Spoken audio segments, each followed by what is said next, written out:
తిరుపతి జిల్లా కోట మండలం కోట పట్టణంలోని ఎస్సీ బాలికల వసతి గృహంలోని విద్యార్థుల పట్ల అమానుషంగా ప్రవర్తించిన జిల్లా పరిషత్ బాలికల ఉన్నత పాఠశాల వ్యాయామోపాధ్యాయుడు సుభాన్పై ఎస్సీ/ఎస్టీ అట్రాసిటీ కేసు నమోదు చేయడంతో పాటు ఉద్యోగం నుండి పూర్తిగా తొలగించాలని ఎమ్మెల్సీ వైఎస్ఆర్ కాంగ్రెస్ పార్టీ గూడూరు నియోజకవర్గ ఇన్ఛార్జ్ మురళీధర్ డిమాండ్ చేశారు.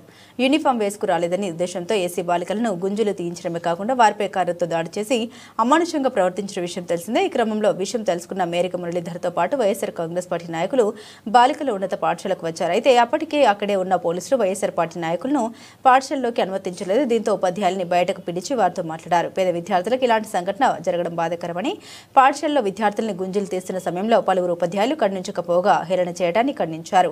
అలాంటి వారిపై కూడా చట్టపరమైన చర్యలు తీసుకోవాలని, మళ్లీ ఇలాంటి సంఘటన పునరావృతం కాకుండా ఉపాధ్యాయులు చూసుకోవాలని పాఠశాల ప్రధాన ఉపాధ్యాయులకు హితవు పలికారు. ఆయన వెంట వైఎస్ఆర్ కాంగ్రెస్ పార్టీ మండల అధ్యక్షులు పలగాటి సంపత్ కుమార్ రెడ్డి, ఎర్రగాటి మధుసూదన్ రెడ్డి, చిల్లకూరు సాయి ప్రసాద్ రెడ్డి, వేమారెడ్డి, షణిల్ రెడ్డి, శశిరెడ్డి, పాముల సురేంద్ర, సుధారెడ్డి తదితరులు పాల్గొన్నారు.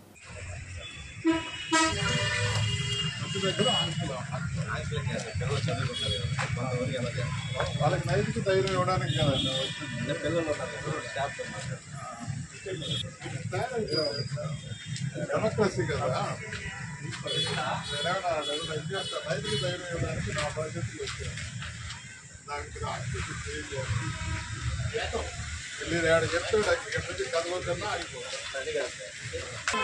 అనారోగ్యంగా ఉందని చెప్పి అది అవుతా ఉంది.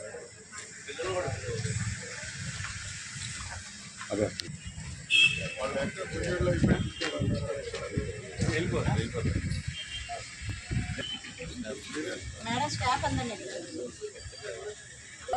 జరుగుతూ ఉంటుంది కదా, మీరు దగ్గరే కదా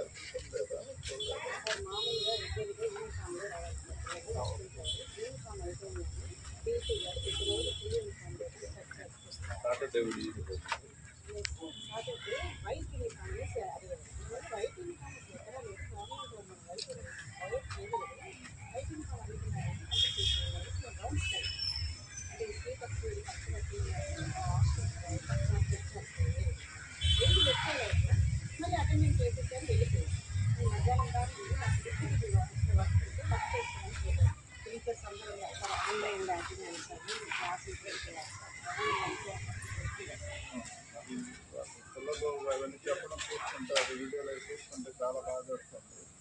మనం ఎక్కడన్నా ఇంత అనాధికారికంగా ఉన్నామని బాధ వస్తుంది. గవర్నమెంట్ యాక్షన్ తీసుకున్నట్టు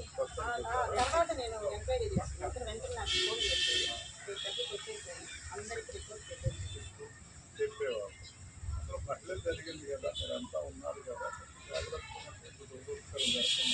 చూశారు కదా, మీరు చూడదు. ఎంతమంది ఉన్నారు స్టాఫ్ ఉన్నారు?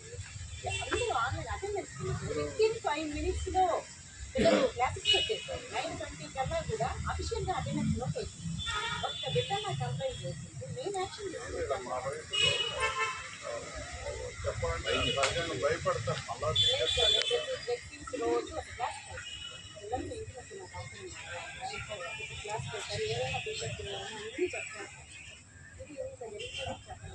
పనిష్మెంట్లో కూడా 26వ తేదీ నాడు ఉదయం 9 గంటలకు గురుకులం పాఠశాలలో చదువుతున్నటువంటి కొంతమంది విద్యార్థిని ఎస్పీ హై స్కూల్లో మరి పీఈటీగా పనిచేస్తున్నటువంటి మా భాష అనే మాస్టర్ గారు కొంచెం పిల్లల మీద అమానుషంగా సభ్య సమాజం తలదించుకునే విధంగా ప్రవర్తించిన విషయం వెలుగులోకి రావడంతో మేము నిన్న అందుబాటులో లేకుండా పోయినాం. బయట ఉండాల్సి వచ్చిన పరిస్థితుల్లో పుట్టగొట్టిన బయలుదేరి ఈరోజు మార్నింగ్ రావడం జరిగింది. ఈ లోపల ప్రభుత్వం కూడా ఈ విషయాలు తెలిసి మరి అతనికి సస్పెండ్కి రికమెండ్ చేశారని తెలిసింది. పోలీసు వాళ్ళు కూడా మరి వెంటనే యాక్షన్ తీసుకోవడం జరిగింది. నిజంగా ఇట్లాంటి ఈ కాలంలో ఇంత దౌర్భాగ్యంగా ప్రవర్తించడం ఎవరికి కరెక్ట్ కాదు. అతను చేసిన తప్పు ఈరోజు అందరూ స్టాఫ్ అంతా కూడా మరి భారం మోయాల్సినటువంటి పరిస్థితి. ఈరోజు పబ్లిక్లో చులకన అయిపోయినారు. ఇది కరెక్ట్ కాదు. నేను వాళ్ళందరూ కూడా రిక్వెస్ట్ చేశాను, తప్పు జరగకముందే మనం ప్రివెంట్ చేయాలి. వాతావరణంలో అందరినీ కూర్చొని పెట్టి అది గుంజలు తీపిస్తున్నప్పుడు అందరూ టీచర్లు కూడా చూసుంటారు కదా, మీరు నాకు సంబంధం లేదని అలా ప్రవర్తించడం కరెక్ట్ కాదేమో, ఒకసారి ఆలోచించుకోమని వాళ్ళకి విజ్ఞప్తి చేయడం జరిగింది. ఏదేమైనా ఇది అందరూ తలదించుకునే విషయం అయిపోయింది. కాబట్టి తప్పు చేసిన వాళ్ళకి శిక్ష తప్పకుండా పడాలి.